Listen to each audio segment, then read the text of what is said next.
Assalamualaikum warahmatullahi wabarakatuh. My name Ammr.asyraf bin Abusman.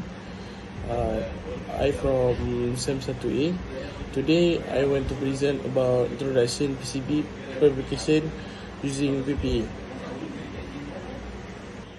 PCB printed circuit board fabrication involves the process of designing and building the panel that is electrically connect circuit components to ensure the safety of worker involved in this intricate process. The use of personal protective equipment is crucial. They includes protective gear designed to protect against potential hazard during the fabrication process, such as chemical exposure and electrical rays. Imports of personal protective equipment (PPE). Instead a safety measure, wearing a property PPE significantly reduce the risk of exposure to harmful chemical and materials used in the PCB fabrication process. This prioritizes the well-being of the worker and usually a safe worker environment. Regulatory complaints adhering to PPE guidelines not only protect worker but also ensure compliance with industry safety standard and regulation. This is critical for maintaining a safe and legally compliant workplace. Minimize health risk.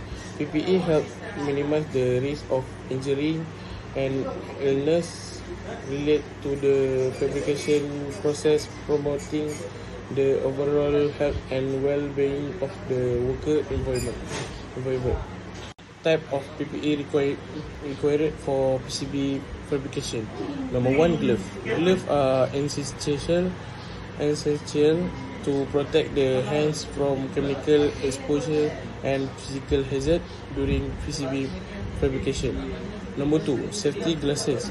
Eyes protection is vital, safeguarding against potential splashes and exposure to hazardous materials. Number 3, face mask. Face mask help in respiratory protection, preventing inhalation of harmful particles and fumes. Number 4, coveralls. Full body coveralls ensure comprehensive protection from chemical exposure and use during fabrication. Safety guidelines for handling chemical and materials. Proper labeling. All chemical containers should be clearly labeled to indicate their contents and associated hazard, ensuring safe handling and storage. Number 2, ventilation. Utilizing well ventilated areas during chemical handling minimize exposure and maintains a safe worker environment. Number 3, protective gear. Ensuring the workers are equipped with appropriate PPE for handling chemicals and materials is essential for their safety. Proper use and maintenance of PPE during PCB fabrication.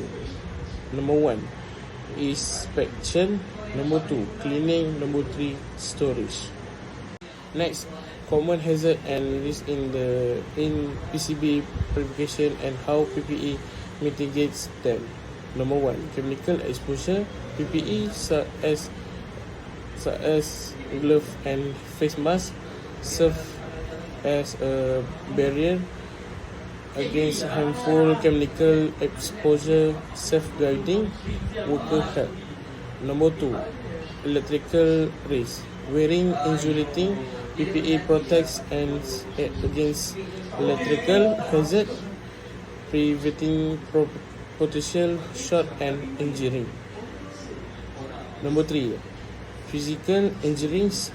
Appropriate PPE minimize the risk of physical injuries related to the fabrication process, ensuring a safe work environment.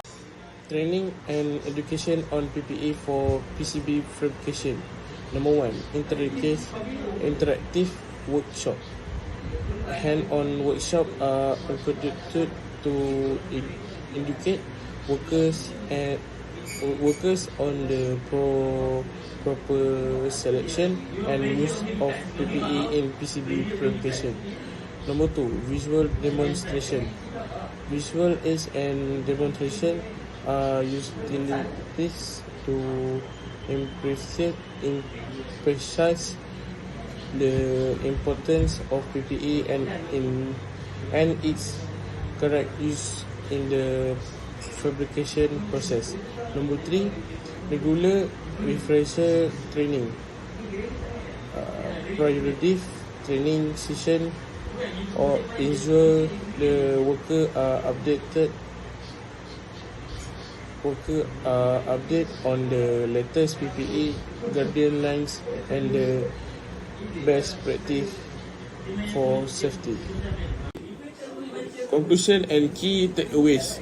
Workplace safety. The proper implementations of PPE ensure safe and secure work environment for all individuals involved in PCB fabrications.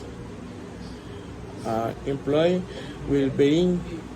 Prioritizing the use of PPE promotes the overall health and well-being of employees, fostering a positive working environment. Legal compliance. Adhering to PPE guideline is essential for legal compliance and demonstrated commitment to worker safety and regulatory standard. That's all from me and see you next video. Thank you. Assalamualaikum.